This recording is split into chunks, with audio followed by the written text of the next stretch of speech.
இப்ப ரீசென்ட்டா Nayanthara year cartilage piers பண்ணி போட்ட வீடியோ பயங்கரமா வைரல் ஆனதுலருந்து எல்லாருக்கும் அதே மாரி பியர்ஸ் பண்ணணும்னு தோணியிருக்குமே! இதுல நீங்க முக்கியமா 3 விஷயம் தெரிஞ்சிருக்கணும். நம்பர் 1 இயர்ல வந்து இயர் லோப் கீழ இருக்கிறத அந்த இயர் லோப்ன்னு சொல்லுவோம். அங்க மட்டும் தான் யூசுவலா பியர்ஸ் பண்ணுவோம்.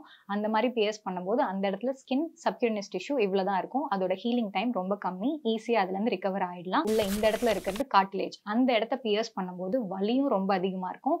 அந்த ஆறுறதுக்கான கெப்பாசிட்டியும் ஸ்கின் சப்க்யூட்டனியஸ் டிஷ்யூ விட கார்ட்லேஜுக்கான ஹீலிங் டைம் இன்னும் லாங்கரா இருக்கும். 3வது விஷயம், ஒருவேளை இத ப்ராப்பரா கேர் பண்ணல, அதுல இன்ஃபெக்ட் ஆச்சு அப்படின்னா, ரொம்ப ட்ரெட்டட் காம்ப்ளிகேஷனான பெரிகாண்ட்ரைட்டிஸ் இயர் அப்படின்னு ஒண்ணு வரதுக்கு வாய்ப்பு இருக்கு.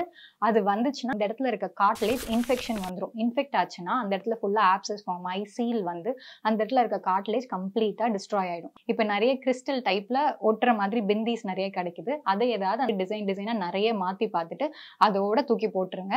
ஸோ கண்டிப்பா இந்த ட்ரெண்ட் வந்து வைரல் ஆகக்கூடாதுன்னு நான் ரொம்ப ஹோப் பண்றேன்.